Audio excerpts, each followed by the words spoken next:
Welcome to part 4 of the Every Time I Die full album reaction. Today, myself, Andy Malfrina, and Pat, the late great Pat the Grateful Dead George. Pat George. I fucked that up, but we're here, baby. Hey. This is another episode of Two Dickheads in tie-dye while listening to some music. We did not plan this. We are just naturally big dumb idiots. These are a couple of tie-dyed shirts that we bought at some of our favorite places to eat. Yes, mine is from the Alabama Buc-ee's, and I gotta be honest, it's fading quicker than yours. What is yours? Mine's brand spanking new from a barbecue place I frequent in this area, and Yeah? it's a little place called Get Smoked. Ooh. See here. Ooh. The owner's like, oh, because let me guess, the owner smokes weed.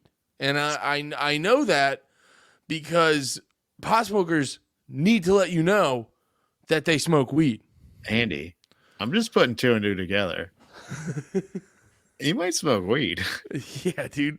Because like I said, people who smoke weed, they let you know. Did you know that I smoked weed? Yeah, aggressively. I told you that before. I bought the shirt. Well, here's the thing about people that smoke weed. Huh? They make sure to let you know. Dude, that's a good point, man. I'm not done.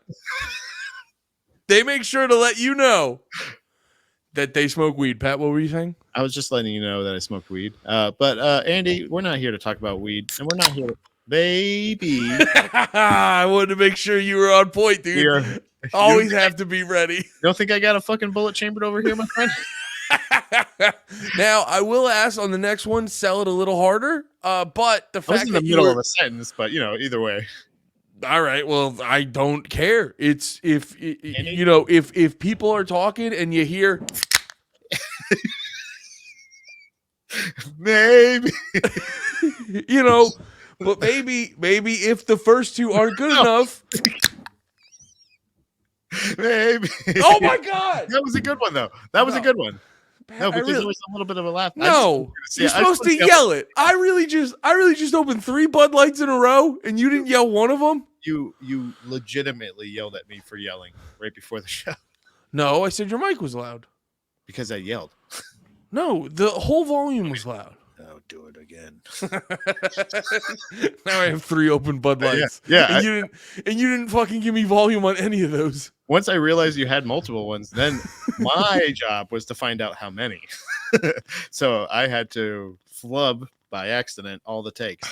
No, I was actually going to try to do it when you were just drinking just now to see how good of a ventriloquist you were. You're rewriting history. But yes, today, thank you.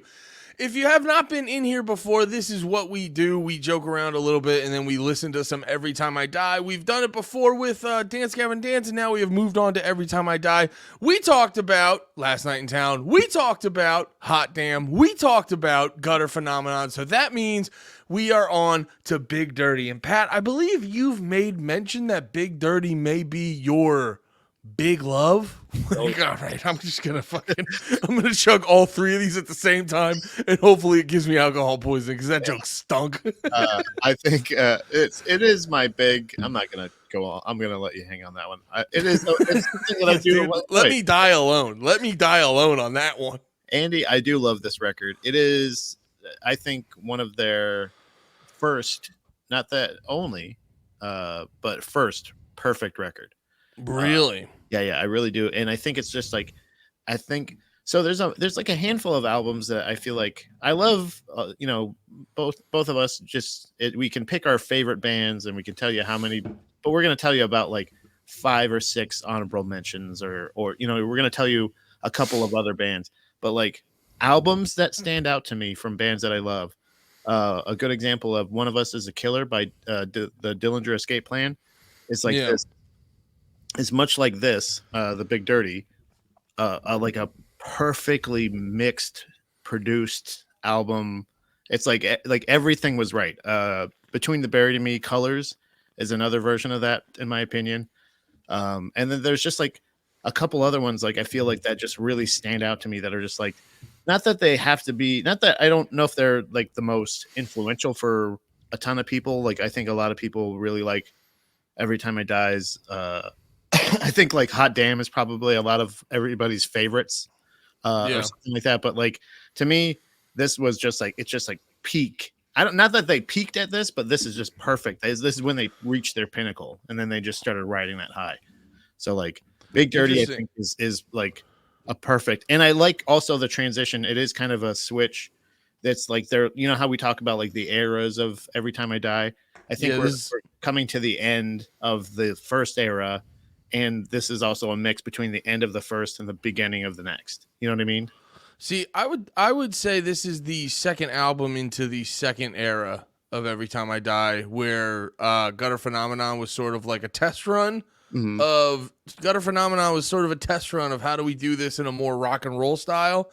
And then Big Dirty was the first one where it's like, all right, this is where we're really figuring it out and really kicking your dicks in with it, because they have this one and then New Junk Aesthetic right after that, which is, I would say, that's like the end of the trilogy of the rock and roll era. Yeah. Yeah, I think that this is also like, it's really cool to see like the song structure in this one, because it's like, it kind of feels, this album, in my opinion, feels like and we never got one, a live Every Time I Die album. But it's not. It kind of has the energy of a live Every Time I Die album. And it feels like the structure of the songs and like the way, even like with like the lack of time in between tracks, like how the tracks are layered. You know how a lot of times like a noise will begin at the end of one song, like they do it in the second track or something like that. Usually I hate that. How they feed into Pigs is the best example of that. So like this is also during a time period when there was a push to go a little more rock and roll metalcore. Do you remember Maylene and the Sons of Disaster? Oh yeah, I bring them. They were a big band in that era. I can't think of a lot of other ones because I wasn't really into that, but yeah, I remember at the time with Every Time I Die at this point, Maylene and the Sons of Disaster, there was a couple bands trying to, it wasn't overly successful in my opinion. Not saying it's bad. It was kind of red hot for a while. It was red hot for a little bit. Okay. I'm curious what you mean by that, because I didn't see it that way. But to clarify what I was saying, I'm not even saying it's bad. I'm just saying it didn't like pop off, but some of the sort of offerings to that type of sound were very good. You could even argue, you ever listen to He Is Legend? Yeah. You remember when they put out that album with like The Seduction and I Am Hollywood? Those kind of had a much more rock and roll tone to it while still throwing in some gutturals and breakdowns and shit like that.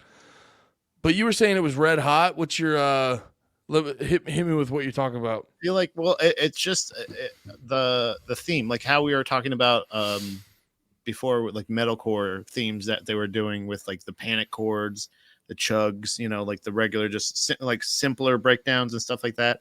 This is where they're, and like you're saying, this is when they're getting into their like bendy notes, twangy notes and stuff like that, you know. I'm not talking about quality of sound. I thought all the bands that sort of contributed to this genre were good. I just said it didn't on the whole, like it didn't sort of take fire on the whole of metalcore. A lot of metalcore was like, that's fun, but we're gonna kind of keep doing what we're doing. Maybe I just liked it a lot. I figured because I like Maylene and the Sons of Disaster, their first album was fucking crazy awesome. Yeah. But because he's just like the lead singer is just screaming at the top of his lungs the entire time. It's so intense, but like I feel like everybody kind of had a little bit of that feel. You know what I mean? Like I'm pulling up Maylene. I want to listen to them later now. They were a band I like knew about, but I never got deep into them. They kind of just turned into like a country band. Did they? Yeah, like a country rock band, kind of. You know what I mean? But like.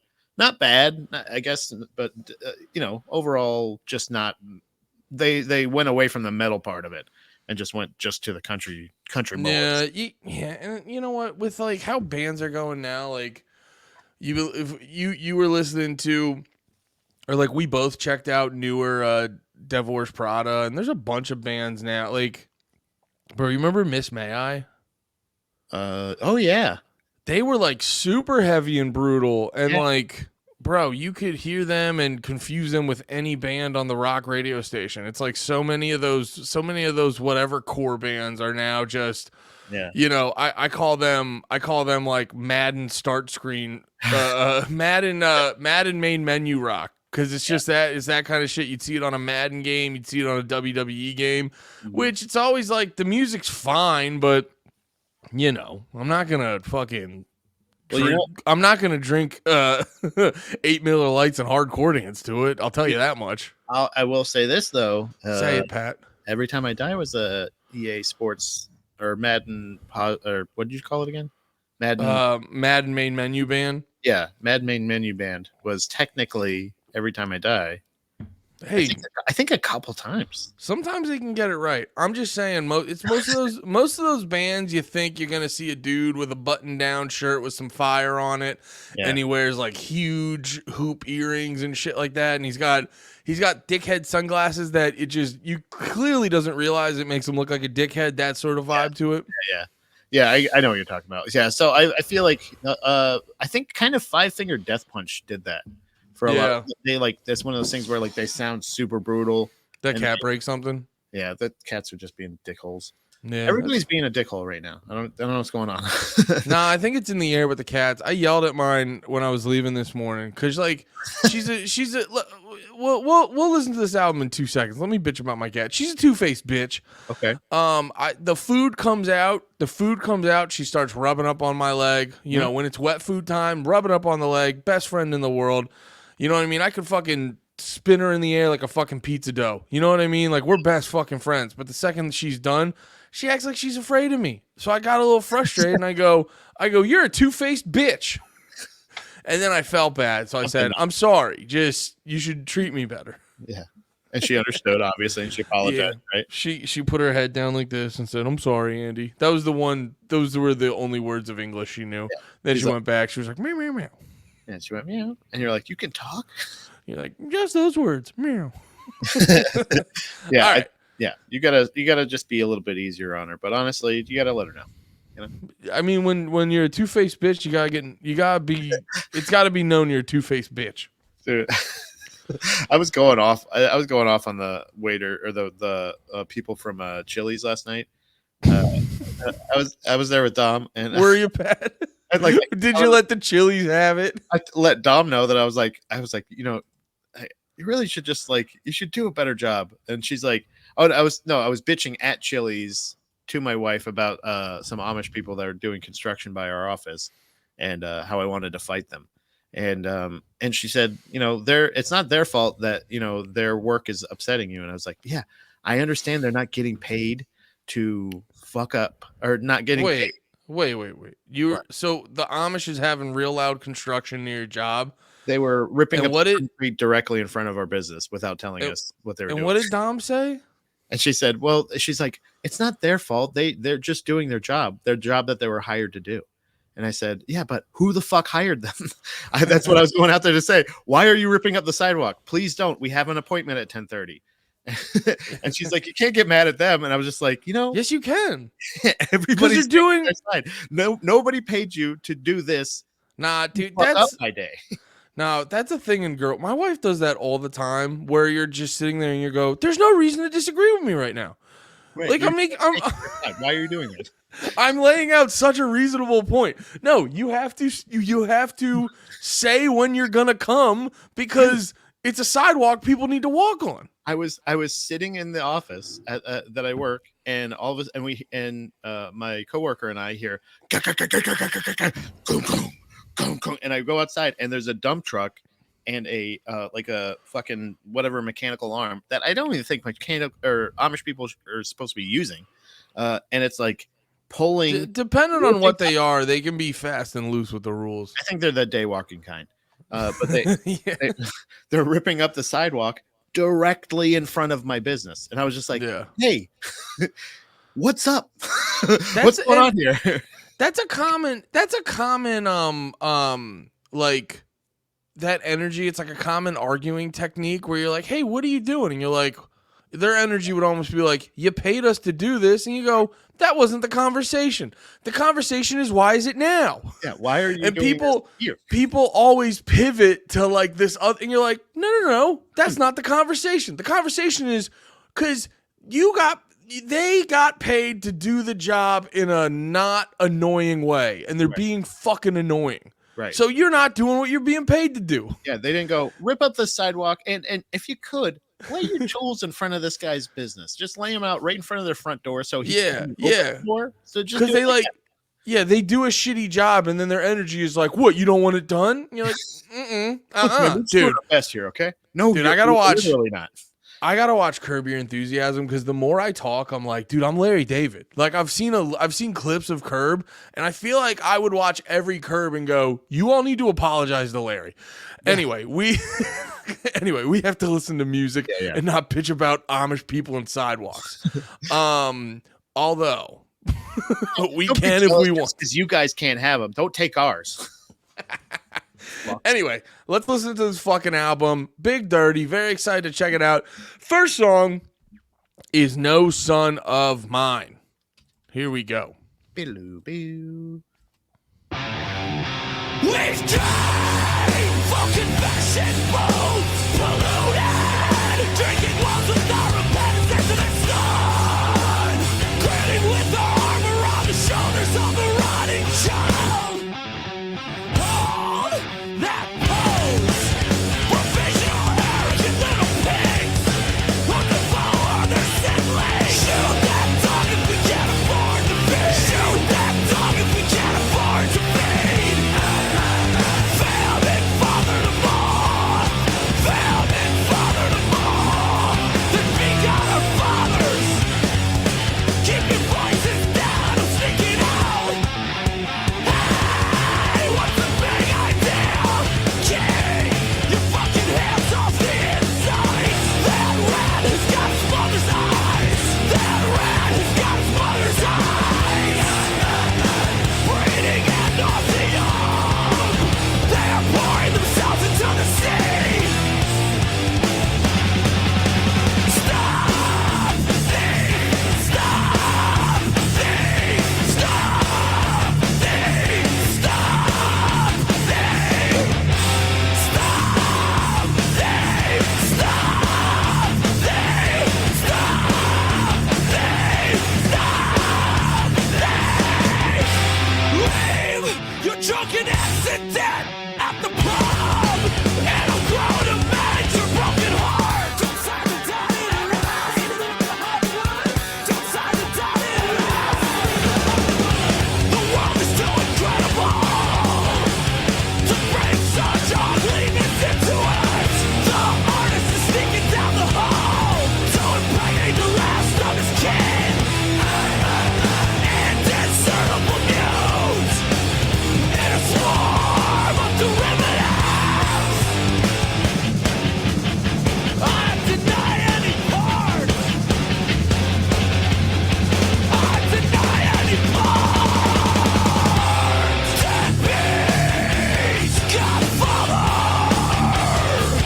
Deadbeat Godfather. Deadbeat Godfather. Deadbeat Godfather.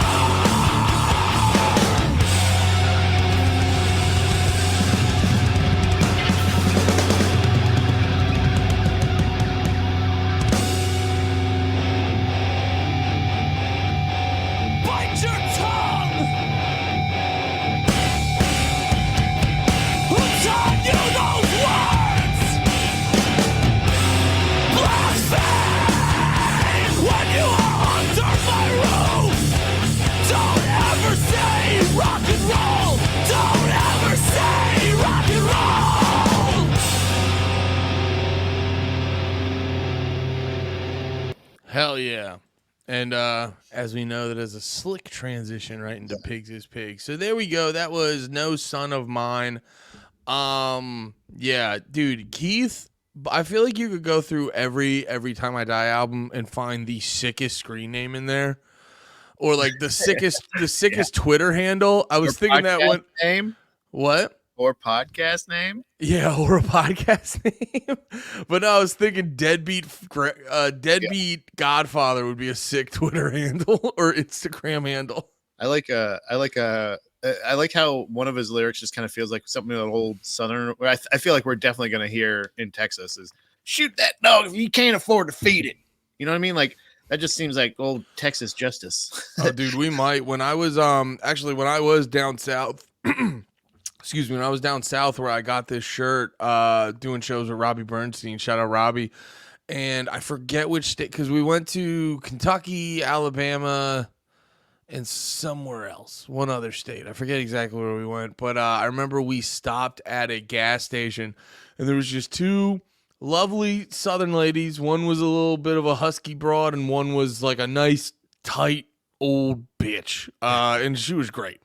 She was great, but they were both just going on. She was like, "Yeah, I seen that rattlesnake come in. I just hit it with my machete." And it's just two like lovely older ladies talking about hitting fucking rattlesnakes with their machetes.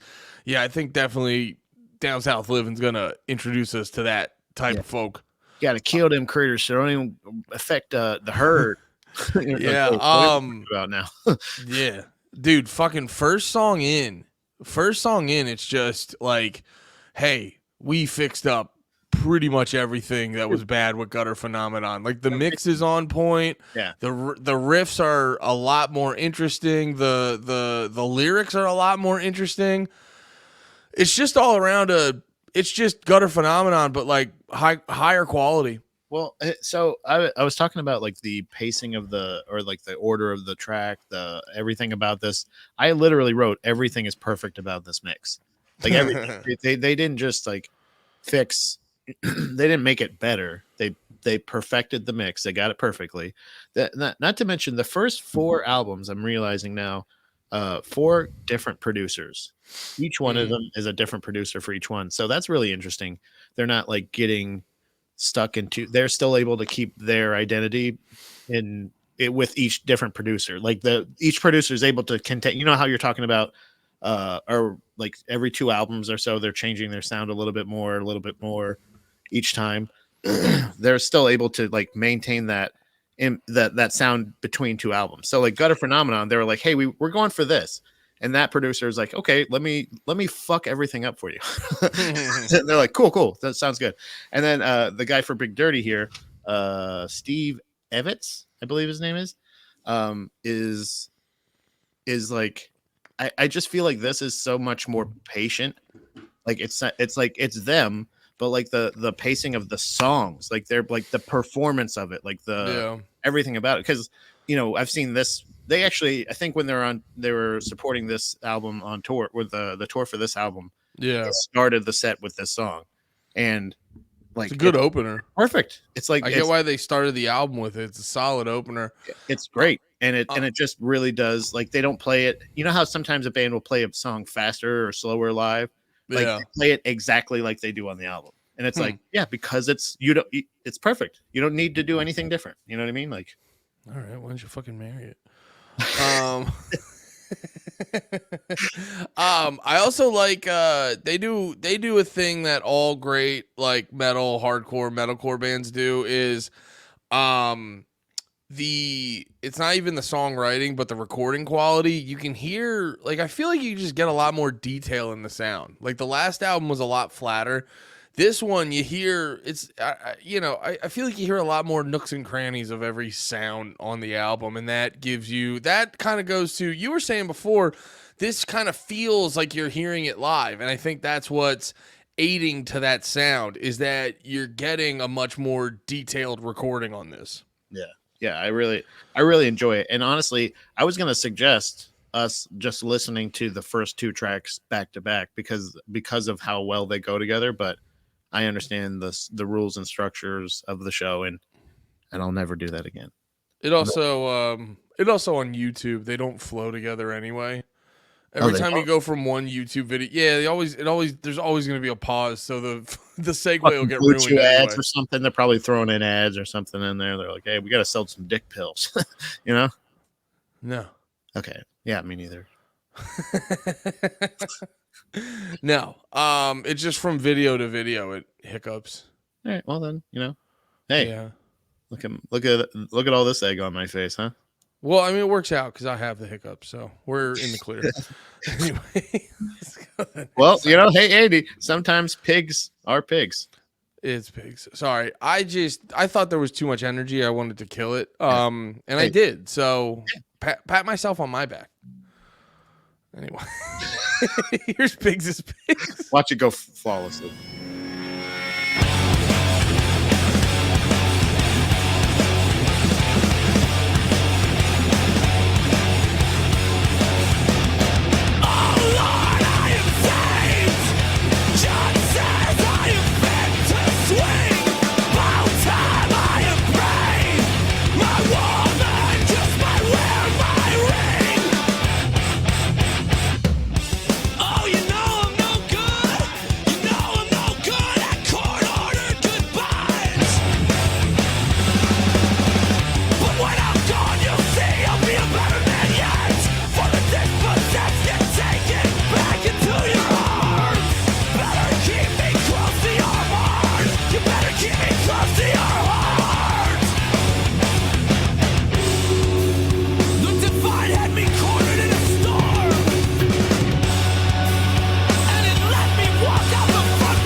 There we go.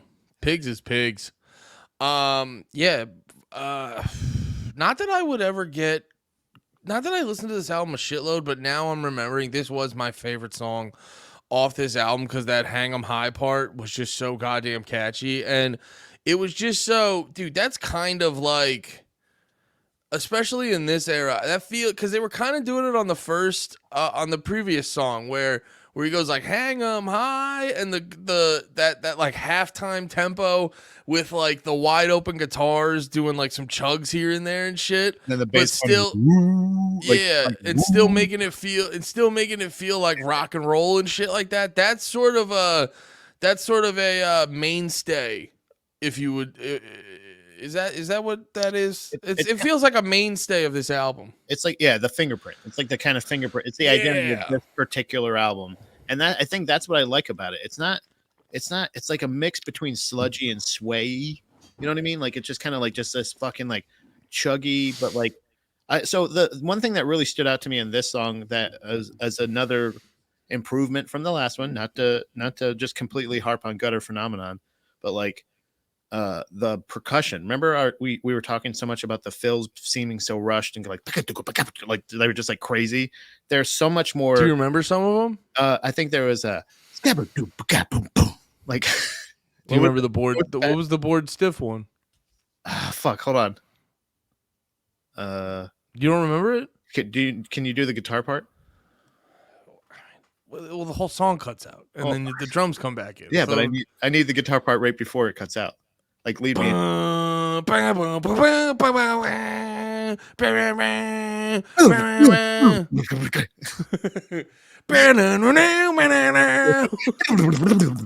boom, boom, boom, boom, boom, boom. That's kind of more of what it was. You didn't get it, but anyway, go on. You got to put the snare in there. Boom, boom, boom, boom, boom, boom. That's not a snare. That's let me handle it, okay? No. I know you said snare, but there wasn't really snare there. So I just need a snare. you're just talking out of your big fat ass, Ace Ventura. If I may, Andy, finish my point. It was Ventura, Ace fucking idiot. Go on, please go on. Detective. You I detected your stupid fucking points. I Go don't on. think that you should say so many mean things to me in a row because it doesn't feel like you're joking at that point. Just All feel right, well, I apologize. you're hammering home. Psych. I know you're sorry. I know it. Well, okay. The fills that I was trying to reference in this album so far have gotten so much more simplified and I feel like are way more complementary to not just the rhythm section, but the rest of the band. So like or to make those really big points in the song, like the if I may, kind of hits a lot harder than, you know. I didn't hear any snare. Guess there's no snare. But no, you do make a point. It's never good enough for you. You do, yeah, and that's how I keep you looking sexy. I keep you in the gym, working on that body. You can't ever do that. Working on that body for me, How did you Patty. feel about the fills?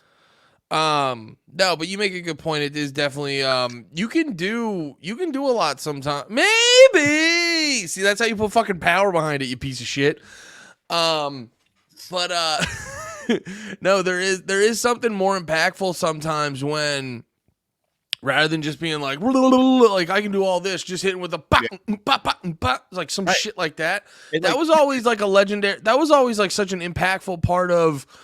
Like if you go back to old like emo bands like Taking Back Sunday where they would get a little bit more accelerated in their sound, not be sort of like in the back, or what am I trying to say? Like you remember how there'd be like Death Cab for Cutie or Sunny Day Real Estates, that bands like that didn't really get fast, but you'd have bands like Taking Back Sunday or Early Brand New when they'd go and cut into a halftime, and then you just like they would just hit you with a and it would just set the fucking mood. It's nothing complicated. It punctuates it so tastefully. It's just like this, like it gives so much more meaning to what that like what it's like a bridge or it's going into whatever it is. Like I feel like it has that like also like the kind of to speak to what I was talking about, it feeling like almost a swaying kind of thing, like the rhythm, like almost like a shanty, like we were talking about where the guitar just kind of rings out. And then the drums are just doing these like nice little, I don't know, like what are you talking about? I don't know, like a sea shanty. Yeah, when he's doing the hang 'em high, and then like it's just kind of like I don't know, it just feels. I mean, you could do that. I don't know if it makes it a shanty. Maybe this is how I like to dance. Maybe maybe it's a new dance I invented called the shanty. I might be being a little autistic. We can listen to more, and maybe shanty will pop out. But I don't know. You want to listen to some more? Nah. All right. Good. What did we just did 2? 2's good for me. That would be a ballsy move. It was my favorite 2 every time I die. So. Well, we can't just do 2. We got to do at least. If you don't mind, I'm just going to unplug my headphones for this one. So you just tell me how this sounds at the end of it. Hey, man, you're the artist. Do whatever feels right to you.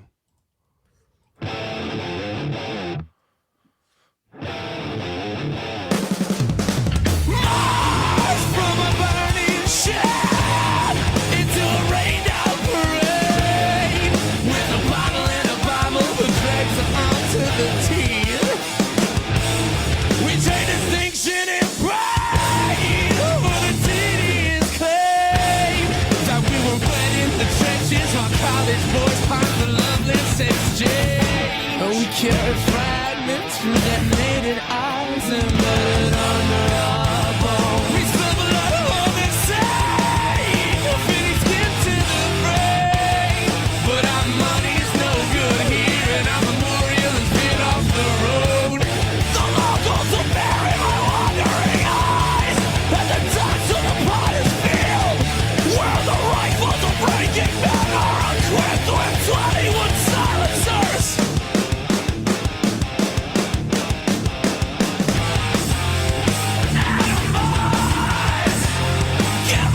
God. Give her the God of the richest man in town. Of the richest man in town. Fate, stand down. Give your wings to the portal that resurrected my soul. Crash the car. If the motor will turn over, glory be to God. Jump from the disloyal waves back up to the bridge. Renounce the warmth of the turbulent grave.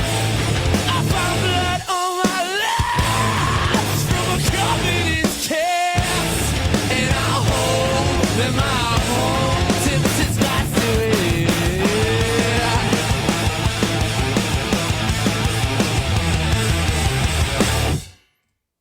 There we go. Leatherneck. Very fun song. Had a lot of cool parts to it. Yeah, I don't know. What did you think of it? Because that one was good, but it didn't really like do it for me. But it was good. Well, guess what, Andy? That in the heyday in about 2007, I was in love with this song. This was Okay. this was a song that I got hyped for almost every time I saw Every Time I Die. If they played this song, I don't know. I just like they're able to like, so like we were talking about in the earlier ones, like Last Night in Town and even Hot Damn to an extent, like the Yeah. chaotic nature of a lot of their songs, like the crazy, some of the songs that how they would kind of just jump to this part, jump to this part, jump to this part, and it would just be like done. It kind of it was able to redo that, but in a way that was a little bit more matured and in this new style.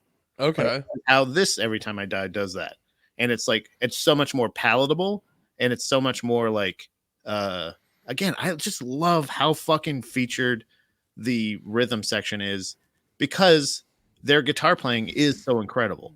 The timing of their breakdowns of their, like the timing switches in songs and stuff like that are so cool and impressive. And I really do love the simplicity in the drums in this album and how fucking just punchy they are. It's not like he's not trying to do anything. And it's almost like the fills kind of got taken up by the guitar. Like if you in this song where it just goes bum bum bum bum, like when it kicks in, it goes bum bum bum bum, like they're just going back there doing like their own little blah, blah, blah, blah, back there while he's just fucking just hanging out, hitting the ride. You know what I mean? Like it's a really well-made song. I feel like it's really cool to show like a little bit of the old Every Time I Die and a little bit of the new Every Time I Die in that. So like, and also I gotta tell you, I was looking at the track listing, and because I was pretty sure I couldn't remember, even though this was one of my favorite songs, it was the one that I could never remember the name of. Even That happened sometimes. I've talked about it before with like one of my favorite, you were talking about favorite albums ever. I always bring it up, Rise or Die Trying by 4 Year Strong. But if you were like, what, name all the songs, I'd be like, fuck. Yeah. I'm like, I have no idea. I actually no, I can name a lot of them at this point, but there's still, it's not as many as you would think. And also too, if you were playing the songs, there'd be some I'd be like, there's one song called Be Prepared to Be Digitally Manipulated, and I'm like 75% sure I know which one that is. And, you know, it's like it's a bunch of shit like that. But you know, you like it. You know at least that you'll like it. Like it's one of those. Well, things I know I like the one that goes do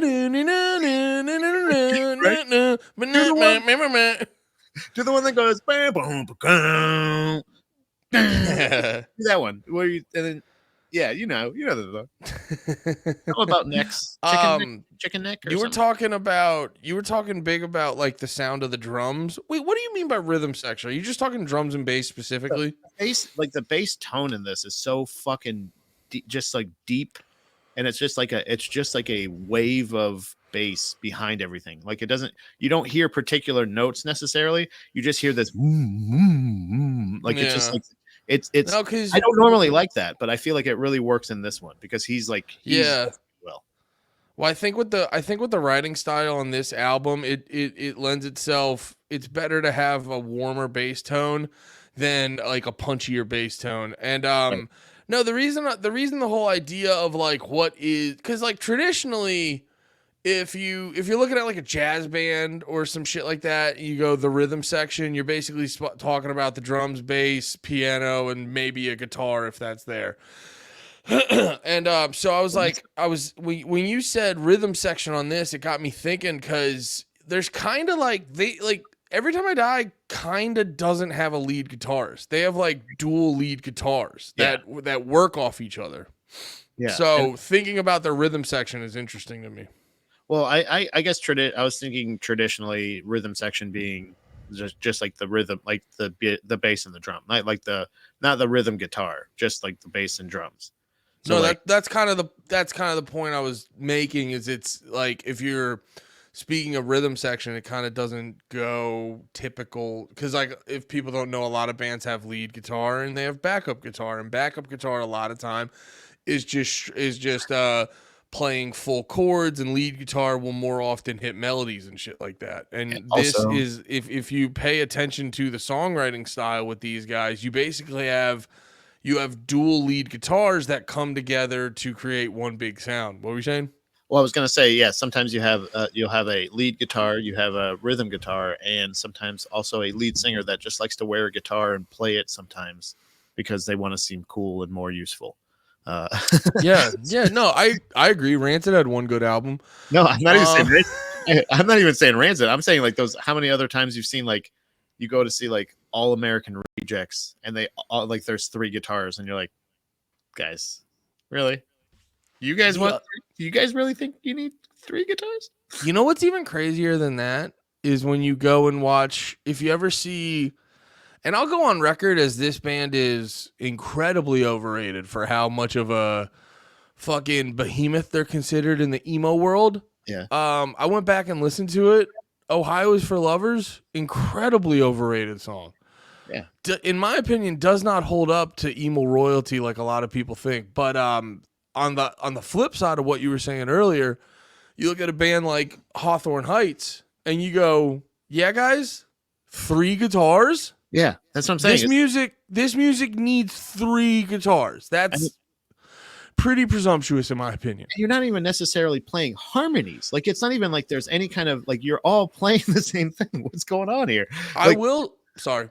No, I'm just saying like that's the point I'm making is like what Every Time I Die can do with 2 guitar players, like how sharing that kind of I feel like another good example of that, different genre a little bit, but Slayer also doesn't necessarily have a lead guitar player and still does a lot more than what was the Ohio's for Lovers? Hawthorne Heights. Mhm. Than Hawthorne Heights, and they have 2 guitar players. They do a little bit more than Hawthorne little bit Heights. A little bit more. You know who has 3 guitarists that you would go, really, guys? Why do you need 3? And then you listen to them and you're like, I'll allow it.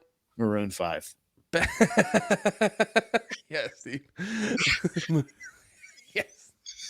All right, next song. Asked and answered. You guessed right. Good. All right. Track 4. I was gonna give you the answer and you had it. No, Bad Religion. Yeah. They do stuff with it sometimes. But they create. I feel like with the 3 guitars, they create a very distinct tone and harmony with it that makes them. It's not overt what they're doing, but you feel it. Yeah, and the recording sounds great. Like you're like, holy shit! Oh, that's what they're doing. I think they're trying to reenact what their recording is, but I'm sure even on the recording, it's probably only 2 guitar players. They're just layered, and they're like, let me do another part. Let me do another part. And then when they do it live, why do you say that? Just because they're so old. You know what I mean? Like they can't all they can't get all their schedules together. They're so old. How could they possibly record 3 guitars in a studio on their own time? Hey, can you lay down a drum track? I gotta go pee again. I gotta go check my AARP. Got another colonoscopy. That was ironclad logic, Pat. I just wanted to shit on Bad Religion. I'm always pro Bad Religion on the show, and I wanted to make sure I could. Well, you did, and they're all watching. And now you're not going to be able to be their new bassist. Way to go, dickhead. pick up your teeth, you dusty old fuck. Let's go. All right, this is Werewolves.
Hell yeah. The very rare occurrence of the short-haired Keith or the buzz cut Keith. Yeah, Buzzcut Keith. I'm a sucker for a fun music video. The part that really stuck out to me is like there was clearly a lot of planning going to the video, but they'll still have certain things that they clearly were like they did that day. I'm watching the one part where they're doing this, and I'm like, that was literally them just being like, Oh, dance. you would be fucking stupid. No, you know what it was? It was like the director just going like, all right, now Keith, like just do dance or something like that. Like what? No, just do a dance. Just everybody's at a party, you're dancing with people. I'm sure it's just like naturally like, and it's just like that. Yeah, keep dancing. All right, now everybody join with Keith. Keep doing it with Keith. Yeah. It's gonna be fun like that. The other when fucking Jordan just nails that guy in the chest with the K. Yeah, that was the other part I was thinking. That felt that because when I saw that part, I imagined them just being like all right, dude, like I'm gonna wing it at you. So like you got to get ready and like they had to have talked about it. And it's like I'm just gonna fucking launch it at you. Like full disclosure, when this video came out originally, I hated the shit out of it. I thought it was dumb as fuck, but I was never like against it. Like I didn't think like It was 07. We were still trying to be cool. yeah I And this wasn't cool, but now it rules. Yeah, now I get it. Like I get it a lot. Like because that was the thing. Even then, I wasn't like, oh, these fuck. I was just like, these guys are having a great time. But that was it was like, this one's not for me. It's just like it was too campy. It was too weird and stuff like that. I get all the '80s movie references and shit, but like it was like at the time I was kind of. But now it's like, yeah, these guys are. It's still these guys are having a good time. I'm still not like it's not my favorite music video ever, but considering the budget, like I'm sure that again they don't have super duper CGI or anything. It looked pretty cool. Like the time they wanted to use special effectsy stuff, it looked pretty cool, and like the practical stuff was really funny. So like overall, like I like how like silly, like they're not even trying to be serious. You know what I mean? Like they're not even a little bit, not at all. And like well, that was always a huge benefit of them is they always leaned. Because it's like they always lean to a more tongue-in-cheek nature because it's it's fun when they're kind of like serious and stuff, but when they're serious every fucking second, like if you go through like on their later albums, if you go watch the video for Map Changes, like that is a pretty serious tone the whole time. There's a lot of like videos they'll have, not a lot, but there's some videos but you don't want that 24/7. A band that hits you with that, dude. I was just talking about that. Did I ever tell you to check out that band Spanish Love Songs? I don't think so. They're like the most extreme version of that like Midwest emo. I grew up in the suburbs, and I'm so fucking sad about it. Yeah. They're a band where literally you get about 4 songs in, and you like have to turn them off. You have to turn them off because they're so fucking depressing and they're such a downer, and it's like you need a little bit of let up. It's like it goes back to like structuring a wrestling card properly. It's why a lot of times a full wrestling card of deathmatch isn't always the preferred by even I've had like hardcore wrestling fan friends of mine who are like they love death matches and they're like, dude, I can't do a whole deathmatch card. Like I was just talking to my one buddy who went to like a 3-hour show and they did all deathmatch and they're like, it's good, but it's exhausting. And it's a similar concept with bands and stuff where if you're just serious all the fucking time, it gets exhausting. And the benefit of Every Time I Die is they do have when you're just listening to the music, they do have a serious nature, but they always implement this tongue-in-cheek aspect to their shit, and it provides a level of brevity so you can listen to, like, you don't have to bow out 4 songs in like a Spanish Love Songs album. You can listen to the whole thing and enjoy it front to back. Well, he still is a little bit. So like I remember in the last album and Gutter Phenomenon, I think it was the first video that we watched. It was more serious for the most of the video. But it was still but that was kind of what I was just saying. It was also kind of tongue in cheek because you have the director being kind of a nut job. And, they got the shit with the tiger and they're doing all the like fucking action movie type shit. But it was serious at the end of the day with a little tongue in cheek aspect sprinkled in there. But then they were like, and then the next video, they're like, hey, we need to just pour this shit on. And then like, they're like, okay, go for it. And it was way better. So like, this is way better. But even if you're listening to the song, there's this line like, I didn't just put my hair in a ponytail for nothing. You know what I mean? If I'm going home, I ain't going home alone. Like that is a funny line. You know what I mean? Like he definitely has like good tags in his songs and everything. But the videos, they're like, no. The video, we need to just fucking go crazy. Like we can't, it either needs to be live footage of our show, which is unmistakable. That is like, exactly where you're getting, and they don't have to fake anything. They just show live footage from our show, or we're going to put on fake mustaches. It's always fake mustaches with these guys. Fake mustaches. They're just like, you know what? You know how to be a silly goose? Fake mustache. Let's go, guys. Fake mustaches are a good time. The other thing I really like about this song is they don't they from a song structure standpoint, they don't give you like a full proper chorus. And so it creates it makes the first chunk of this song into a very long build up for that like that thing at the end. Yeah. So if you listen to it, Isn't the it- core here if you listen to it, there's like, so they have the pre-chorus, which is what Which did they one is- say? You don't live and you're ready to die. You don't live till you're ready to die. That's kind of the pre-chorus. It's building up. But then like what would come naturally in any band doing a pre-chorus is you would then have a big chorus. But then they switch to that thing where he goes like, which one of you motherfuckers? Yeah. Which one of you sons of bitches? And the way that is structured, it breaks it up enough that it like it sounds good, but it doesn't give you that release that a chorus normally would. And so it creates this sense in you as a listener like, I still want that thing. Give me that thing you guys always promise you're going to give me on every song. And then you hit the big 3 feel at the end, and that gives you much more of a release. And I think that is a cool song structure considering this is like the lead single off the album. Yeah. And it's probably the most mainstream sounding of songs off the album. I think ever from them so far. Like for sure to date from the albums we listened to, and in my most recent of memories, I think this is the one that I thought was actually going to get them like huge. Yeah, it's definitely a great song for one of their singles. I would argue that New Black is probably their most mainstream song they ever wrote, but this would definitely be within the top 5. Yeah. Yeah. All right, let's keep it moving. Rebel Without Applause. This is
give up the ship. Don't give up the ship. We'd rather sink than admit it. Don't give up the ship. We only have one night in town. We only have one night in town. Hell yeah. There we go. Rebel Without Applause. In my opinion, not a bad song, but it didn't have like a part that really like fucking, I don't know. It didn't really have a distinct part that like stood out. It felt like it just took a lot of shit that we've heard on this album already and made another good song. You don't like that ending, the "Don't Give Up the Ship"? Yeah, I just feel like everything on this song, I've heard it already in the first 4 songs. You know, it just didn't have like, and it didn't have like that one bit that you go like, oh yeah, that's that part from, you know how like on Floater, the part of the song is like, you know, the breakdown, drag the lake, you'll find it full of love. That's like when you think of Floater, that's like the part you think of. And then if you think of Bored Stiff off Gutter Phenomenon, the part you remember is like, hey there, girls, I'm a cunt. Yeah. And then blah, blah, blah, blah, blah. You know what I mean? I just felt like it didn't have that part that, you know, kind of sticks with you. That one specific part that sticks with you. Not a bad song, just maybe not the most memorable one off this album. I'd say this is the thing I started to say before you played the song was this is actually it's really frustrating when I was looking back at the track listing, because it fucking infuriates me. Speaking of naming things after things you love, I thought I came up with the name Rebel Without Applause, and I was going to name my first comedy special that Rebel Without Applause. And I was like, it's actually a name of a Every Time I Die song, which I think is, if I was to sum up this song, I would say this is a perfect hardcore song. This is just a well done, perfect, like aside from the little, like it's not as fruity as a what perfect hardcore. That's part. That's the best part in music I've ever heard. But it's not anything like that. But it gets a little. Wait. Can I ask you something? No. Can I ask you something? No. What are you doing? Why you got tooed? No. Are we being autistic on labeling right now? Like, you think this is a hardcore song? Yeah. I mean, like, whether it be if you're thinking in the sense of like breakdowny parts, or if you're talking about a circle pit, like a Comeback Kid or something like that, like hardcore punk or something like that. I think it's a great hardcore song. Okay, I would label it as. It's not a beat down hardcore song, or it's not a, you know what I mean, like one of those ones where you're separating your shoulders or anything. It's just a good old fashioned circle pit, run into each other, and then run into each other a little bit more, maybe punch each other a little bit at the end, you know, because and I really do think this is, again, every one of the songs is just structured so well. And I know that you weren't necessarily wowed by the parts in this one, but I feel like it was really just a perfect little, like, it had all the parts of a hardcore song you want. You know what I mean? Like I'm not, I don't know. It just doesn't have, it's not a bad song. It just doesn't have a super memorable thing that really like sticks with me. Like everything I've heard on this song, because they're now venturing into using riffs over and over, like using like they have this like chugga, like this like way they kind of like hit riffs on this song. And then like there will be parts that are cool, but like towards the end where it was just like they're going into the 3 feel, and then he just hits like a big like taka taka taka taka taka taka, and it's like, that's cool, but I've heard that a bunch of times. Like, you guys did it cool, but I've heard this thing a bunch of times. I can see that. That's really what it is for me. It didn't have one distinct part that you really like, you know, leave this and go, oh yeah, that's that song where the fucking blah happens. Right. I think it's a perfect hardcore song, and you believe that I should fuck off and die. Mm-hmm. I mean, there we go. Now we know. I'm just glad you. I touched my shirt. I didn't expect this to be on this side because it's on this side of the screen, and it freaked me out. Oh, that's really funny. What What's on my shirt? Is that a book? See, I would say this is more just like, I will say they are absolutely annihilating the hard rock and metalcore sound. Yeah. You know, like a much more riff centric metalcore. Yeah. Like but I wouldn't see. I always hesitated to call them metal until the later album. Metalcore. Well, I'm just saying even metal in general, just because. I was just clarifying because I'm not calling them metal. I think there's a big difference. Well, I don't know if I would call any of their albums metal. Well, that's what I'm saying, is even to add, like, later on they definitely got super, like, it felt metalier, more medley. Well, I'm not, I'm saying metalcore. Well, no, but that's what I'm saying, is even as far as what the metal part of metalcore, I didn't even think they had like that much. Like, to me, metalcore was like early Unearth, like Norma Jean and stuff like that. But reflecting again on these albums, it is a little bit. It's more traditional metalcore like that. But this necessarily, I wouldn't consider metalcore. Sure. Okay. See. So to me, I'm glad you brought up like Unearth and Norma Jean, so I can understand where you're coming from. Because like for me, metalcore to me, like the quintessential metalcore is like early Atreyu when they didn't suck ass. And it's like metal. So you're kind of doing like dark, spooky. 'Cause like the earliest installment of metalcore, in my opinion, are those bands that were doing like kind of darker punk emo shit, and they had riffs. You know, they weren't just, because you could hear an old band. Like, you remember Aiden? Did you listen to Aiden? No.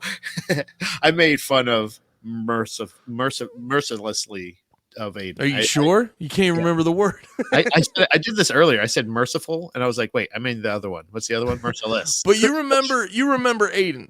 Yes. So they were all dark and scary, and they screamed and stuff, but they were basically like an unpolished early My Chemical Romance. So I wouldn't, they didn't have riffs. They were playing like fast Misfits lines and shit like that. Right. Like I always associate metalcore as like a derivative of punk and emo that got a little heavier and had riffs. And then Every Time I Die is sort of a few more steps down the line when they were incorporating. Maybe they were more, cause like there's bands that go to metalcore that started out at punk, or there's bands that get to metalcore because they came from metal almost. And I feel like, I'm guessing Every Time I Die grew up listening to way more metal music than they did like punk music. Yes, right. And like, but they brought that influence into it. So like, it's kind of like, it's funny because I feel like when a band is like metalcore, they have to have like some kind of like you said, riff type shit. Like, they gotta have riffs. It's got to be like metal feeling, not just chugs and like panic chords and stuff like that.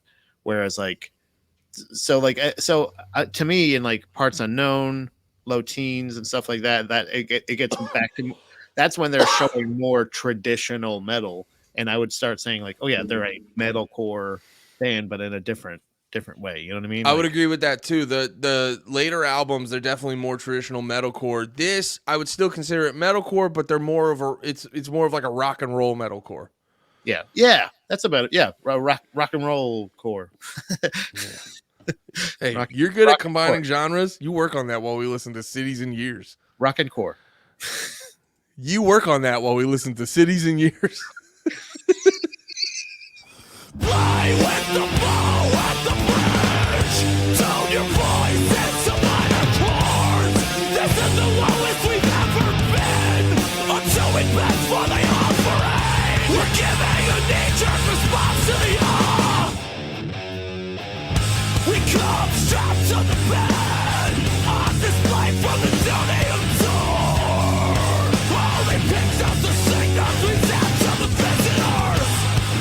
Sea legs were lost on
the soul, and our souls just getting blown. If I find a stranger still, just move the separate pieces around. So coursing the world, we're going back and forth and back and forth, grinding our bodies into dust. Come with us home. Come with us home. Come with us home. Come with us home. All right, and that was Cities and Years. And a little behind the scenes, there was a quick edit because we went to go to the bathroom. But Pat, do you still remember how you felt about the song? Because I still do. Pretty sure I liked it. That one, funny enough, that one had much more distinct parts and personality to it, where if you start off in the beginning where it kind of had that like bow bow bow bow, and then I forget the specific rhythm of it, but that fucking the whole vibe at the end of it was just nuts. I haven't heard this song in a while. Yeah. That was kind of like I recognized the intro riff and everything, but that was a little bit like hearing a song again for the first time. This is the one that if I wasn't already in the pit, this is the one that got me fucking like. This was almost as much as that other song. You just reminded me of one of the greatest feelings when you're at a show, when you're just kind of standing around and, you know, you had a few Yeah. and then you hear that riff and you just turn into a prairie dog. Yeah. And like, for me, when that happens, like I love being in the pit cause you get to live by pit rules. Yeah. So like, I remember that was half the fun at Kubla Khan is when the band starts playing. I can just unapologetically shove people to the side. Yeah. One, because I'm allowed to, and two, because I'm strong enough to. Right. So it's just because you're allowed to do that. Yeah, You can't get mad. And not only am I allowed, but I'm encouraged. So yeah, that is one. I love that feeling when you're at a show and you're like, I might be done moshing, and then the intro riff hits you like you're a fucking Manchurian candidate, and you just run in. You're like, you're like activated. You're just like, yeah, I'll go stop communism. that's what this song was. Like I said, even more so than that other one. It's like, it's just it's a perfect little shanty. Hey, these might be shanties. They have been mentioning ships and Right? off at sea, and Maybe that's why I was so in my head that this was like a old Seaman's album, even though it has a fucking deer head on it. It's definitely meant to be. We should give props to the album artwork. I like the whole energy behind it with like the stereophonic and the little bits up here. That was probably a cool ass vinyl to own back in the day. The eye from this Every Time I Die cover is actually the eye that I got tattooed on me, specifically from this cover album. And I'm now looking at it, I don't think the artist got the color right. Because so randomly for like a year or two for Christmas, I do not have a record player, but I put like the Radical vinyl on like I just have it sitting down here. That is gonna be when we go to Texas and I get my own room. That is gonna be a big thing. I'm having a record player, and I'm actually gonna be like shout out Tonye and just waste all my money on vinyl. He's gonna, yeah. But Andy, when he says get his own room, he means him and Steph are divorcing, and I'm getting my own room, and I can put up anything I want. It's gonna be so fucking cool. That's not what I meant, but it will be fucking cool. It will be fucking cool though. So fucking shut up. No, we're gonna get more rooms so I can have like my own office, which private jerk off room, maybe. I miss it sometimes because I'm so wrapped up in what I want to say, but then I always look and I see you smirking and I'm like, oh, that's what that sound was. Damn it, that was a beer. Fuck. I'm not mad. You're the one who doesn't want to do it right. I love doing it. I love beer. You like beer? I'm coming around. The more shows I'm going to, the more I've been drinking on a regular. I like beer too, buddy. Wanna Clang cheers it up. Clang it up. Bing, Clang. bang, bing, And bang. I should say, shout out to Wild 'N Out's Maddie Smith. She is the reason I have these beers. We were doing the podcast last night, Pains in the Mouth. Last episode with Allie. Shout out Allie, you fucking crackhead. Thank you for filling in for Lemaire. But Maddie came on as a guest, and we were running low on drinks, and she go puffed 2 cases. Oh. I think she drank a beer and then just left all the beers. And Nate's like, I don't want them. I was like, well, I guess I'm taking them. So I just got bestowed. I just got bestowed 2 cases of beer thanks to Maddie Smith. So That's almost as if good you guys as, got a problem with Maddie, you got a problem with me. I will fight to the death for her. that's almost like as good as when you have a work party or something like that, like a pizza party at work, and like there's 2 uneaten pizzas, and they're like, does anybody want to take these home? And you're like, like you know, like you do the fat guy beat where you're like 1, 2, 3, 4, 5. I could take them if nobody wants. Like it's one of those That's things. actually that's Because if you that's go admirable. everybody's gonna go. Of course, Pat wants them. I was gonna say, Pat, that's admirable. You get the 4. Dude, I'm like my legs shaking. I'm just like 1, 2, 3. So if you take beers to a party, Yeah. do you take all of them home with you? No, I usually drink them all. Goddamn son of a gun. I go, anybody can have these, and I usually drink them fast enough that nobody else gets one. So what I do is a lot of people will bring their drinks to the party and then add them to the cooler. I never add them to the cooler. I don't like that. No. Yeah. No, some people have disposable income, and I don't add If them to anybody the. wants these, you cannot have them. No. Miller Well- Lights here, in the off to the right. I have 7 of them right now. I'm taking them, so now there's 6. Well, I remember one time I was at it was someone on Steph's side of the family, and like I remember I brought a bunch of drinks. And I saw people leaving, and they just grabbed my drinks, and then just was like, no, drink them now. Like if you want them now. And then the other part that drove me fucking insane, there was a giant. So here's what I did, Pat. We're gonna do a quick sidebar. I brought 6 spiked Arnold Palmers. Oh, don't get me to put my hand up. If I put my hand up, the camera wakes up. And I brought 6 spiked Arnold Palmers and 1 small thing of Tito's. And there was a giant thing of Tito's that was just there for everyone. Yeah. And I saw so many people tap into the small Tito's. I go, what party am I at? There's a big one right there. It's right there. Get the big one. You're like sitting there, you're like, hey, when we get home, I'm gonna make some Bloody Marys with those or something. Maybe I'll make a fucking like screwdriver. I haven't had a screwdriver forever. And you're just like, wait, whoa. There's one out already. There's one out on the shelf. Well, here's what happened, Pat. No one was taking from the big Tito's, so I topped off my small Tito's with the big Tito's and got the fuck out of there. I was just gonna say, did you fucking pour it in there? You're just like, I mean, people, it's the same stuff, guys. I'm like, dude, I was doing it. I was like, I guess there's just no rules here, so I can do whatever I want. Cool. You like putting a couple of their beers under your arm before you leave. You're like, all right, I just gonna, So my move is I have my beers. I put them near. I don't tell anyone they can have them, but I also don't say they can have them. So if they come and ask, I'll go. They'll be like, "Can I have a beer?" And I'll go.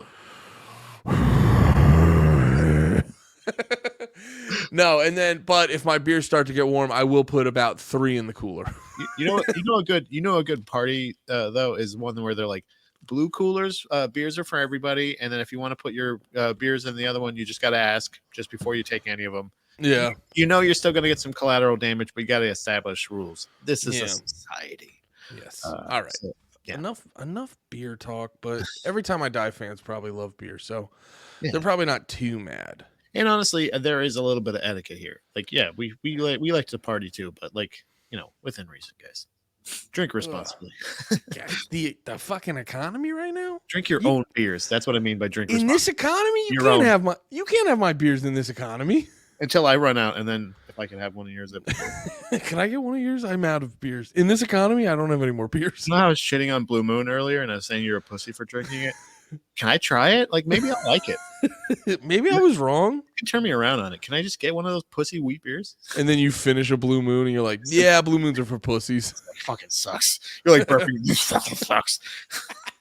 All right. This is Rendezvous Voodoo.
Make amends with anything you've ever loved and open your arms to the swarm.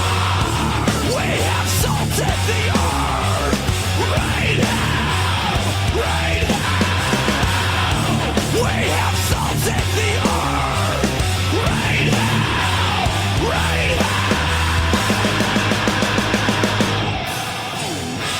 You better get it while the getting is good, coming, boy.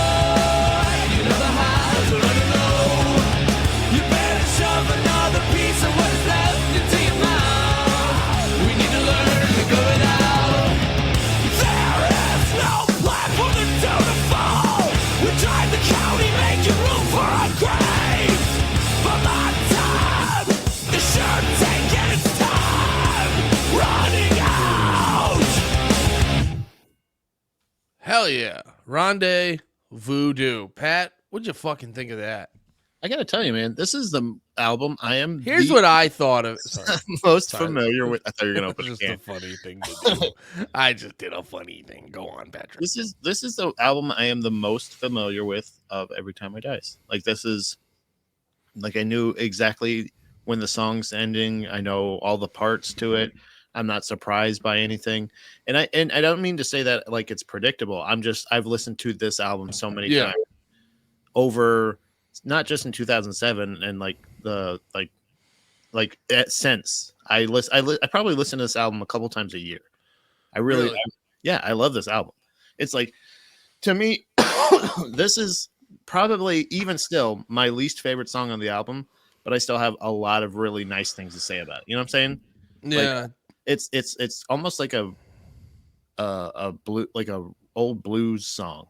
Yeah. This song's fun because on I don't know if you'd say but on most Every Time I Die albums, there's always that one song that just doesn't sound like them. Like it has the essence of them, but it just Like I'm thinking about like on Radical, they have that song with the dude from Manchester Orchestra. That just doesn't. That's like it sounds like Every Time I Die, but it's not really structure wise. Like it doesn't sound like an Every Time I Die song. Yeah. A few of the albums have this. I know the one with Brendan Urie. Maps. What? Maps. Isn't it Maps? No, Minor it's attracted people syndrome. No. Yeah. Not that one. I'm pretty sure it's called that. Damn, is that what Every Time I Die was telling us this whole time? Dude, it's a fucking big agenda. Look under the bathwater, Andy. Drain the tub. um Time to drain the tub. Sorry, my autism will only let me do one thing at a time. I It's can't not- remember. can you I kiss can't me? remember what the fucking song name is. What? If it ends up being the song Maps, will you end up kissing me on the tip of my penis? I know it's not Maps, and it's also that's Make not the the name of the song. The Make- name of the song is Map Changes. It's Maps. Minor attracted people syndrome. The song. The by song. Every Time I Die. Right. I think we're splitting hairs here. It's It Remembers. I thought that's what I said. It remembers. That night I was with a map, and I will never forget that night.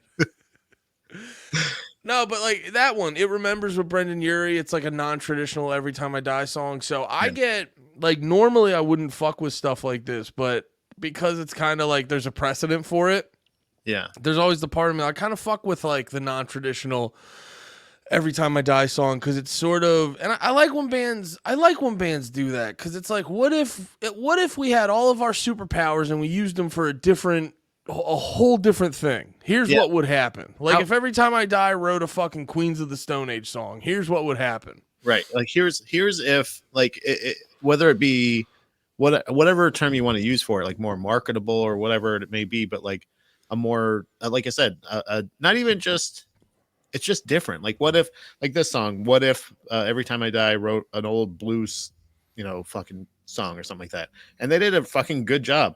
The pipe organ leading into the breakdown is so fucking cool. Like, and they're just like, that's it. I know that you utilized the pipe organ a couple times, or not the pipe organ, the rock organ a couple times, I think, in this album.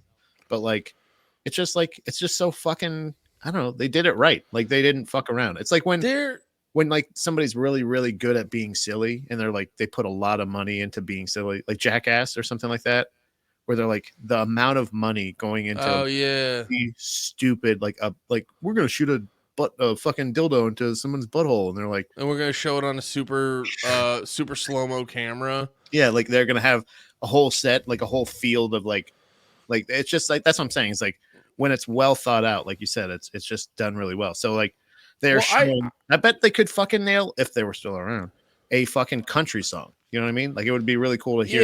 Yeah, and that's more of the thing I kind of fuck with on these types of songs because it is like Every Time I Die going, what if all of us wrote this style? Yeah. So it's very cool to get that. I kind of wish more bands would do that because like Every Time I Die too, they're smart. They only kind of do it once an album, so they don't overdo it, so it still stays special. And you see also that it's not necessarily like just like it's not just like Keith or something like that. Like because if he hit him going to that side project, what was I always forget the goddamn name of it. Damn Things. The Damn Things. That was super mainstream sounding. It almost all sounded like bad versions of this, of this song, like old shitty rock, and it didn't really do much for him. You know what I mean? Like it can be done well with this band, but like when he's out of that element, it's not just like I think that band like did well. No, but they all right. It's an absolute failure. I had to give you one. You're gonna get better at this and realize just because you didn't like it doesn't mean it did bad. No, I was doing that. I was giving you a pat thing. I wanted to give you a genuine pat thing. No, I honestly think it was a absolute failure, a complete flop. Nobody likes them. All right. Is that a new pat thing? Just being inaccurate? No, you told me like when I say something's wrong, I say everybody thinks it's bad. Yeah. And then I'm usually wrong. Let's do it. I would say constantly, but tomato. No, I was gonna say like Damn Things. What I remember, they were like fairly popular, but they were. I feel like everyone going to the Damn Things concert was like, "Ooh, Fall Out Boy has a rock and roll band." No one was going, "Oh, cool! Every Time I Die is hanging out with Fall Out Boy." I don't think any Every Time I Die, or I should say, not a lot of Every Time I Die fans probably went to the Damn Things concert. It was probably a shitload of Fall Out Boy fans. Right. So it was the fans that were the true success. That's what you're saying. I want something bad on a scale of 2 out of 10 to happen to you tonight. Okay. All right. Nothing long term, nothing dire, but I do want a bad thing to happen to you. Like a toe stubbing. A what? Like a big toe stub. Like I stubbed my toe big time. Like I want you to lose a half an inch on your bird. Wow. Yeah, and I want it to have half my penis disappear. Yeah, I want it to disappear. You want half my penis gone. You want my half penis rock Pat, hard gone. Pat, I said what I fucking said. Wow, This is a gentleman's sport.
Hell yeah.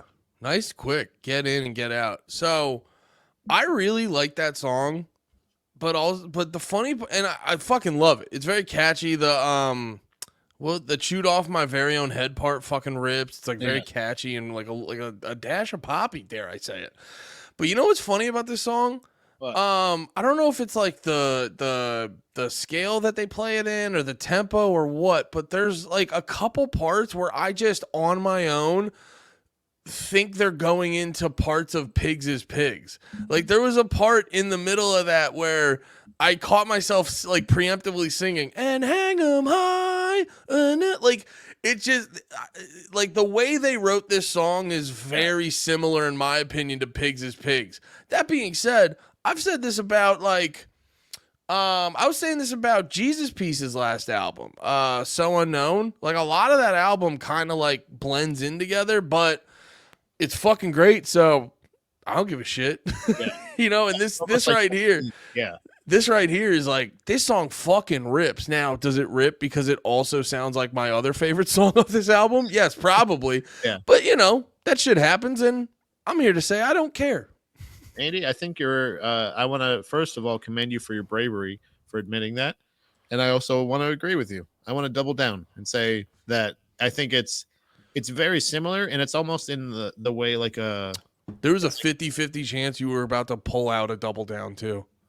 What do you mean?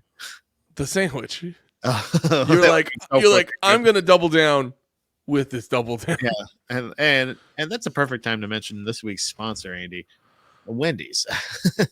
No, is that what it is? A double down? KFC, Patrick. Oh, that's the chicken. That's the bread. I got it. Yeah. That's the what is it? It's like ham and Swiss in between two pieces of chicken. Dude, it's pretty bad when I go, ew. Dude, I love, and unironically, without any shadow of doubt, the McRib. It's not. I love a McRib. I know it's garbage. I fucking love it, and it's one of those things. When I look at a double down and I go, I don't know, man. It's kind of like it's pretty bad. I need a little bit of bread, but well, the best was the what did they have, the chicken pizza. I saw a great tweet where they're trying to advertise the chicken pizza, and someone tweeted, they're like, I know you guys aren't trying to trick me into eating a chicken parm with my hands. Fuck you. yeah.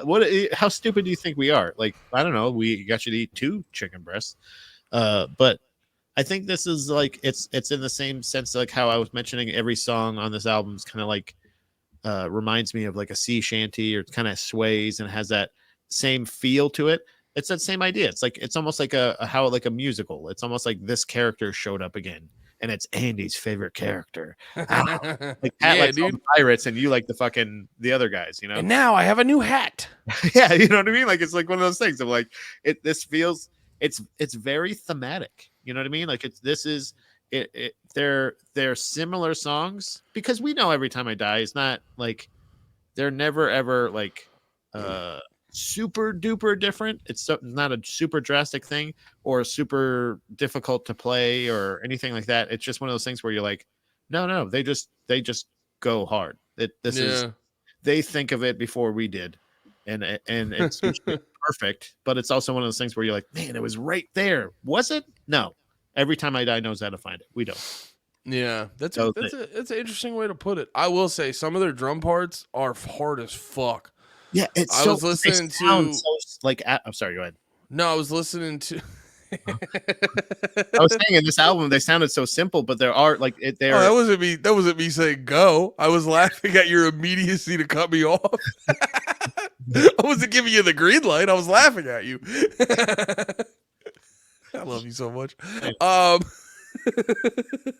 No, I was gonna say like this album is probably fairly straightforward on the drums and shit, but there's some shit like one of my favorite songs of theirs. I don't want to join your stupid cult anyway. That one's fucking insane, and the drum part's fairly easy to understand, but it's so fast that you're like, motherfucker. Yeah, it's just the fact that like how quickly they just change on a dime, like and they like again if I wasn't so familiar with like every other time I try to headbang to an Every Time I Die album, like along with it or something like that, I always fuck up parts. Or once you catch a groove headbanging, they fucking move to a new thing. Like even on this one, they're like bring, yeah, for real. Like it's just one of those things where it's just like it just feels like it's like you're fucking off-roading or something. You know what I mean? Like there's no like steady, but they have a very good control on it. Ooh, what a good song. Let's keep it moving. This next one, In Rehab. But it's spelled weird. It's weird though how it's spelled.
Fuck yeah. In rehab. What is the INRI? I've never thought about that or looked into that. Inri. INRI? Yeah. What's that? Just a weird way to say Henry. It's got to be more than that. Yeah, I mean, like it's like you're saying like a British person. Inri, come in here. Am I right? I pumped it into Google. It said the initialism INRI, Latin Lesus Nazarenus Rex Laderum, represents the Latin inscription in John 19:19 and Matthew 25:37, which in English translates to Jesus the Nazareth, King of the Jews. And John 19:20 states that this was written in 3 languages, Hebrew, Latin, and Greek, during the crucifix of Jesus. So every time I die is a Christian band. Sick. Now I like them. Under Oath finally got to him, huh?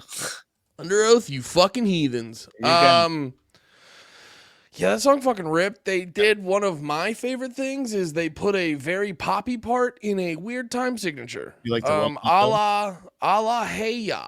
Yeah. You ever notice that on Hey Ya? What the Andre 3000 song? Yeah, weird time signature. What was the weird time signature? The song. They add an extra, what would it be? Because it goes like boo, it goes hey ya do do do do do hey ya do do do do do hey. So like, oh yeah, it's a regular 4/4 measure that they just add like 2 1/8 notes in there, and it like flows so hard. I realized it one time when I was playing with a band, and we were like they were like play hey ya, and I was just like, why the fuck do I keep getting off beat? And that's like. I was like, what the fuck's going on? And then afterwards, I started listening to it. I was like, oh, Hey Ya's in a weird time signature. Yeah. It's in like 9/4 or something like but that. Like just weird enough that you don't really recognize it right off the bat. Like a very... Well, no, it's not that it's just the way that the melody flows over top of it that the average person would never notice it's in a weird time signature. Yeah. Yeah, I think this is it almost like... I don't know if it's necessarily categorizes as one of the songs that doesn't necessarily sound like an Every Time I Die song, but it kind of feels like this is like the second time, like you know what I mean? Like on it. It's like, you know, where it's like it's a lot of clean, very little, you know, like there's screaming stuff, but it's also like not until the end, yeah. Yeah, it's approachable. It's this definitely has like single vibes to it. Definitely in a similar ballpark to Werewolf. Yeah, and like it's also, good. It's really good and catchy. The like I feel like there's even like there's something like the preachy part where he's like doing the preacher shit. Yeah, on my 27th year, I was dragged, kicking and screaming. Like it's big again, very thematic. It's got a big personality to it. Yeah, the deer head on the cover of the album for this one is like it feels like almost. You know, like that's where you would see it featured in like an old church where like Keith is like the pastor or something. You know what I mean? Like you can almost see the video for it. Like I'm surprised they didn't actually make a video for the song. This would be a good one this would be a good one to have a video with. Yeah. Because I feel like there's something like you said, like when you just look up what fucking INRE means, and it's like there's a lot about religion and shit like that in there, and then you find out what's the part where he's like condemn you all. Like obviously this is a religious, you know, themed song. So like it would be cool to see what the artistic thing would be on this one. I also like the reference that it like just the like what like looking up what INRI stands for, and you know it's not like you're like okay it's a thing, but it's not like an obvious thing that everyone knows. I guess you probably have to be more religious. So.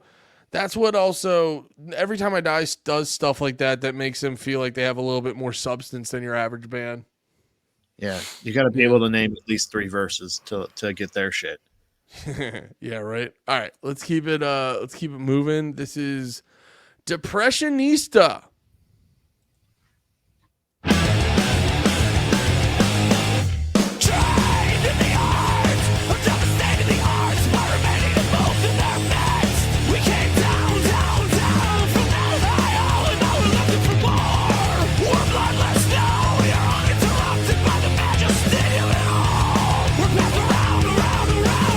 Currency on the friendless road.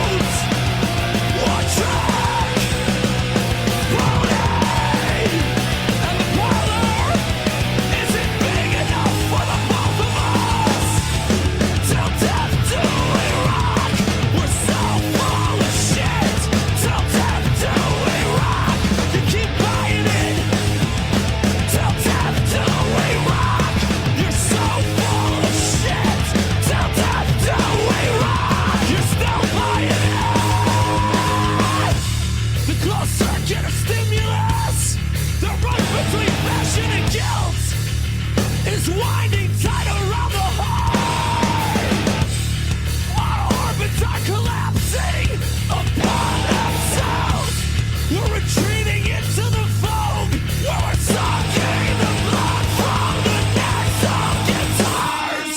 Beg for the scraps of prose that piled up behind the bar. Though we try, we get the melodies wrong, but we remember the words. We're parasites, but we are delicate in the way we wear each other down. We were all so close to the start when they finished us in the mess of the ground. In the mess of the ground, exhale us into the belly of the whale. Till death do we rock. We're so full of shit.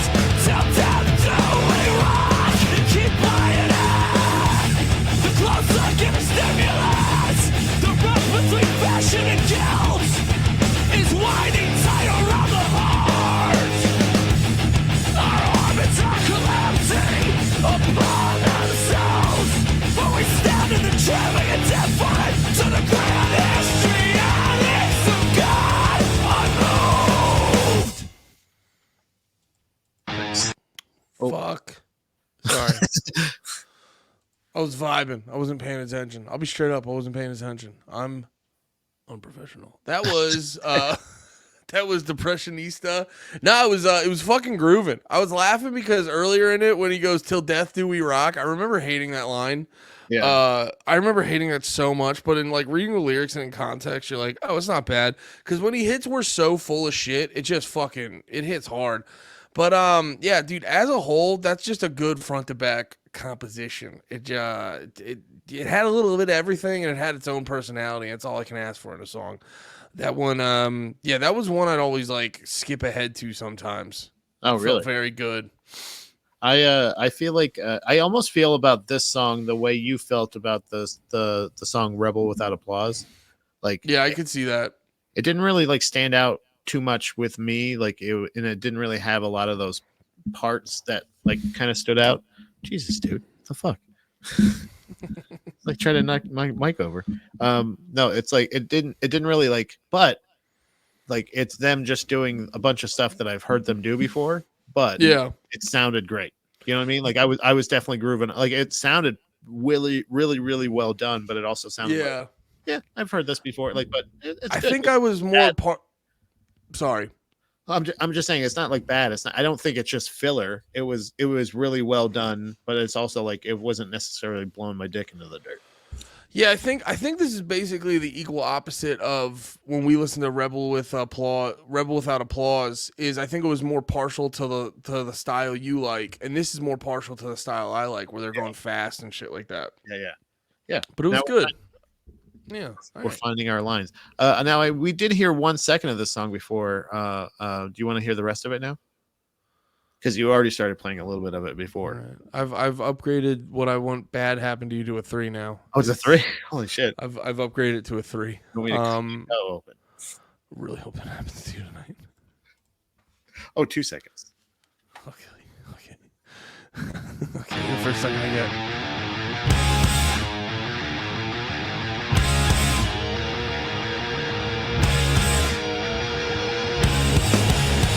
We're making habits out of vanities and gospel cornerstones. While the less you breathe, more you see of it all. The lion's share is caught in the teen. One hand holds him back while the other's holding me. We don't connect, though we're both disconnected. Oh, yeah, we're so in love, or else we're waving. Unloaded guns in the air, but it's the same thing, ain't it? I'm only here to give you someone to leave when you get bored. But the first mistake's so good it'll only show another. Whoa, yeah, you look so good, and you're just saving your flaws for the time that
Fuck yeah. There's a good drum fill at the end for you to fucking sing in later episodes. I like that. I thought it was a little clunky though. From Yeah. like part to part. Like the fast parts were really fun, but the middle part, yeah, that's my only complaint. Little clunky in the middle. This song makes me feel the way Kid Rock made me feel in middle school. Erect? Like fucking, I listen to good fucking music, dude. Like it's just one of those things where it's just like, I don't know, man. Like they're again, yeah, you're right. They're not reinventing the wheel. They're not. It's just it's a thing we were talking about in past albums of utilizing the same riff or the same literal like 2 or 3 chords Yeah. and but just doing it perfectly. Like just Well, doing that. Ba-na-na, ba-na-na, Yeah. ba-na-na, ba-na-na. The album has a then very like, specific vibe throughout the whole thing. Yeah. Yeah, it's like it's very it's like Southern sludge, you know, like it's just like weird, like Yeah. it just gets this fun, gritty, like cool fucking hardcore. It's cool, shit. man. You don't get this on a lot of It's a with very- a lot of bands. Well, it's a very unique album, even just for Every Time I Die. I'm finding out like this is a very, like, in my opinion, this one album stands really well on its own.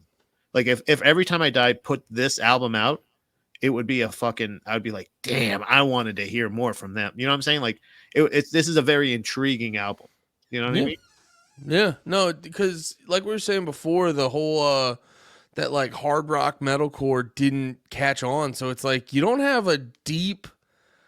I feel like you don't have like a deep catalog of music like this in general. This is the album. This is the Every Time I Die album. I feel like we could play at a family barbecue, and like one of our uncles might be like, Yeah. what is this shit? Like this is fucking, you know what I'm saying? Like this is fucking good. What is this? No, Like, that's a good point. Yeah, definitely the uncles and the grandpas and the dads would like rock out. but it's not lame. Like it doesn't sound dated or like they're trying too hard to sound like a classic rock band or some Yeah. shit. You know what I mean?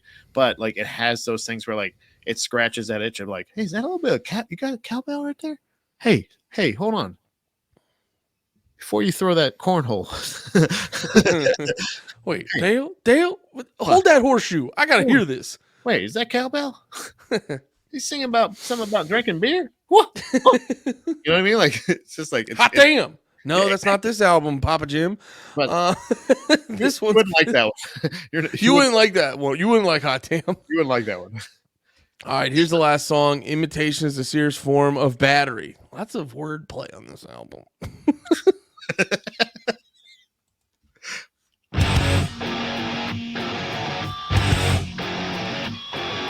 Don't try to resist, you're coming with us.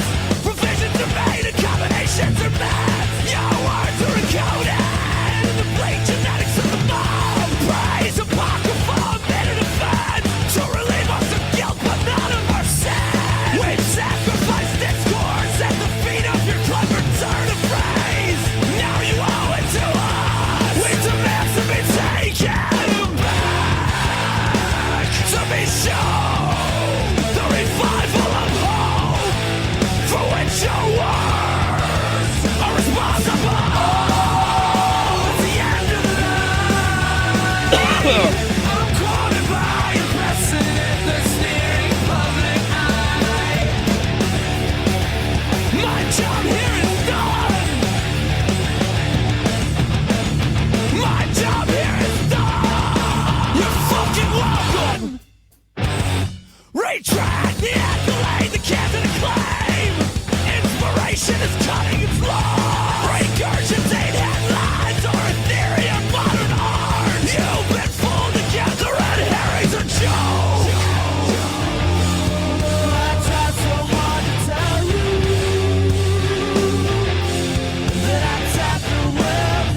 is better to destroy than to create what is meaningless. So the picture will not be finished. Fuck yeah, I forgot about that song. Yeah. That had so much good shit in it. The big hits in the beginning and like the tone it just kind of set. You have the part in the middle where he goes, I've tried so hard to tell you that I tapped the well dry. That's very cool because he's kind of like singing straight, but they're also kind of playing a breakdown at the same time. So to have those like clean vocals paired up with, you don't hear that often. So that's a very cool thing. And yeah, I forgot about the ending of that song where it is kind of funny because this is a really good album ender. And then to end this song that specific way, because this song's it's not a long song. It's only 2.5 minutes. And they ended it in a way where you're like, it kind of felt like there should have been more song, but to end on those poignant lyrics, it is better to destroy than create what is meaningless, so the picture will not be finished, which is a great line to end a song abruptly on. Yeah. Yeah, It's just like a pretty creative way to end an album. I got to give them major props on that. That is a very strong ending to an album. I remember thinking when this album came out, like, oh, it's the end of the line. It's the last song. It's the end of the line. That's so clever. And I was just like, that's a lot more clever than that. It's so much more fucking clever, you son of a bitch. Listen to it. This almost felt like it feels like New Black 2. Do you know what I mean? This really does just sound like, hey, what if New Black or what if Gutter Phenomenon in general was really good? Yeah, if they would have written or if they would have recorded Gutter Phenomenon with this producer, in my opinion, or maybe even like I would have loved while they're in the studio. Can we just re-record the last one real quick while we got all these settings and everything? Can we just lay some tracks real quick? Bro, if Gutter Phenomenon could sound like this, god damn, that'd be amazing. They would have been huge. They would have been. I mean, they were already huge, and they're huge to us for sure. But like, they would have been massive. Like that would have been a pinnacle album. Yeah. You know, like, damn it! I woke up the goddamn camera. The camera's doing work now. Here. It's a perfect time for this to malfunction. I mean, this is the best time for your camera to start fucking taking over becoming self-conscious. No. Can you hear us? Oh my god, I've been so much podcasting. I'm losing it. All right, this is a good place to wrap up. This was a wonderful album. Yeah, dude. Like honestly, my two big takeaways. Yeah, Every Time I Die may be the kings of the rock and roll metalcore, and god damn it, if they could just re-record Gutter Phenomenon to sound like this, it'd be one of their fucking best albums. Gutter Phenomenon with these levels would be an unstoppable. With this mix, you don't even have to like rewrite the songs. I mean, you could do more. You could do more of those. We both agree on that. Nope. We both agree. Okay, No. Oh, Pat's got to go. We both agree on that. Okay. But yeah, it's those are like the two big takeaways for me. But this is not gonna hit my top album, but this is much better than I remembered it. I tell you, man, this holds up, and it almost is as good as I remember. There's a couple later ones that I'm like, but they're not bad. They're not offensive, and that's the thing. That's what's starting now. Is maybe the next album? No, maybe it's the one after, I believe. No. Yeah. The next one we're going to do is to me personally, I remember it coming out originally and how I took it initially. It's going to be a little rough for me. I don't remember loving the next album, New Junk Aesthetic. But I remember being like, oh, this isn't like offensive. I don't hate this. Do you know what I'm saying? But like, I liked it. Yeah. Like, no matter what, from this point on, every album I like, but it's not necessarily. Yeah, it definitely had some bangers. Like After 1/4 of a Revolution is good. I think The Marvelous Slut's a good one. Who Invited the Russian Soldier?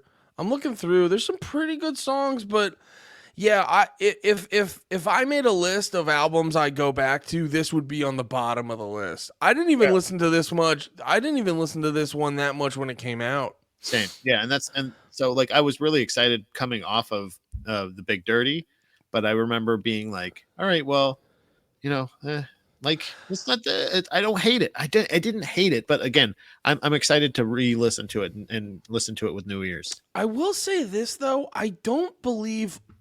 Correct me if I'm wrong. I don't believe our opinion of it is necessarily indicative of the general audience feel. I think you're correct. Yes. I think the wide Every Time I Die audience like this one probably a lot more than we do. Well, Broken Clock is right twice a day, Andy, and those jabronis can think wrong if they want. I gotta fix my fucking clock. Hey, Andy, we can talk after the show, but I was not warned about the springing forward this year at all. Nobody warned me, so Me neither. it kind of fucking caught up to me when I was I crying. also thought they were going to get rid of it. I thought they were getting rid of it. I thought maybe that's why they didn't put it on any calendars, because it was a little fucked up, in my opinion, for me to be crying for Dustin Poirier to win a fight, then to pass out drunk on my couch and wake up at 3 and be like, what the fuck happened? But it's only 2, You'd have fucking drunk cry over the diamond. Dude, oh my God. I was standing up in my living room going, yes, yeah. I literally, by myself. Fuck yeah, dude. I'm 6 happy IPAs for in. you. 6 IPAs in at the time. 6 IPAs? Which ones? I finished with these, but the other 4 were at What are those? 6%? let me get you 7.5. Jesus Christ, Pat. What's the matter? I wouldn't be able to be awake to cry to Justin Poirier. Oh man, it was so good. It was mostly adrenaline at the point. I Andy. am glad you were drunk. That'd be crazy to do that sober. Yeah. Oh yeah. I get way emotional. Otherwise, I would have been like, fuck yeah, dude. But Pat, like, I'm pretty open-minded. I'm trying to be a new age man and everything. But dude, if you were crying sober over Dustin Poirier, that's crazy. I was relieved, and I was just so happy for him because he deserves to fucking beat the shit out of that French bitch. Hell yeah. Yeah, okay. So it was a lot going into it. All lot. right. Thanks for hanging out with us. We will see you this weekend for a new episode and next Wednesday to talk about New Junk Aesthetic. Until then, just stay fully erect. If you lose any ounce of boner, we will know. Yeah. Don't ask how, but we'll know. If you lose the boner, take the matchstick off your wrist.